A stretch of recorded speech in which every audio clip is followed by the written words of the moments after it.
Hello, this is a short video presentation on some special cases when we graph and a couple of other things. I'll start with the other things.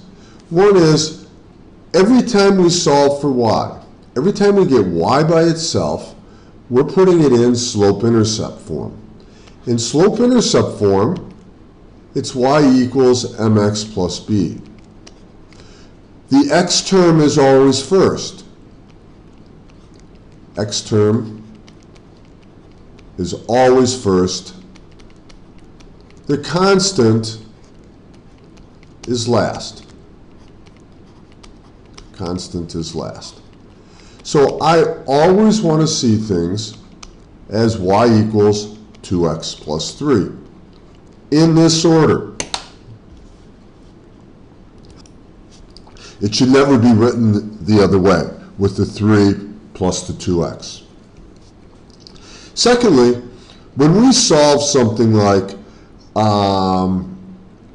x plus 2y equals 6, and we subtract x, and we end up with 2y equals negative x plus 6, putting the x term first. And we divide everything by 2, giving us y equals negative x over 2 plus 3. Do not write it this way. No. Emphasize this. Do not write it this way. Write it like this. Negative 1/2 x plus 3. This is the slope-intercept form. It's supposed to show exactly what the slope is. All right? I want to see the coefficient. I want to know that this is my slope. And a lot of you are confusing yourselves when you write it this way. There's been a lot of questions. What do I do? All right? This is the slope separated out from the x. Make your life a lot easier. All right, now for our special cases.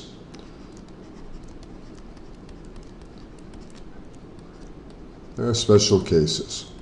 How do I graph y equals 2? Let me draw a axis here. All right, here's my axis. Notice I'm going to label my scales, 1 and 1. Y equals 2. And when I do this, all I am saying is that my y-coordinate must be 2. If x is 3, y is 2. If x is 5, y must be 2. All I know is that y equals 2. So 1, 2, 3, 2, 4, 5, 2. I know that y is equal to 2, and I can draw my line.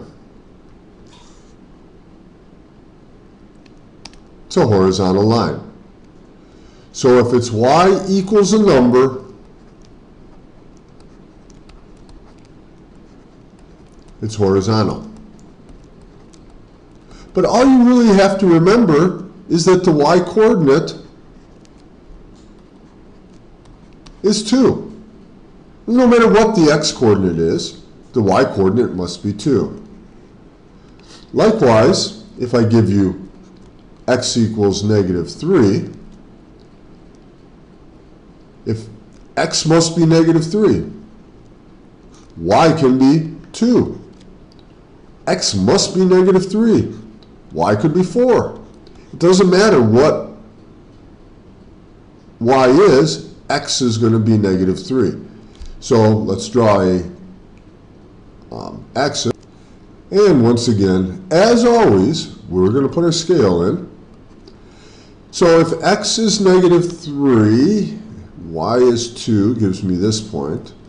X is negative 3, y is 4, gives me this point. I see that I am a vertical line, and I'm done. All right?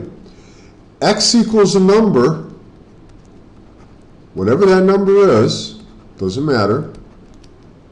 It's a vertical line. vertical line. All right? Make sure you have that straight. Easiest problems to do, but if you just try to purely memorize x equals vertical, y equals horizontal, you could get them wrong in the test, and that's too easy of a problem to get wrong. All right.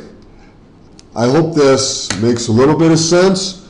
Tomorrow, or the next video, will be on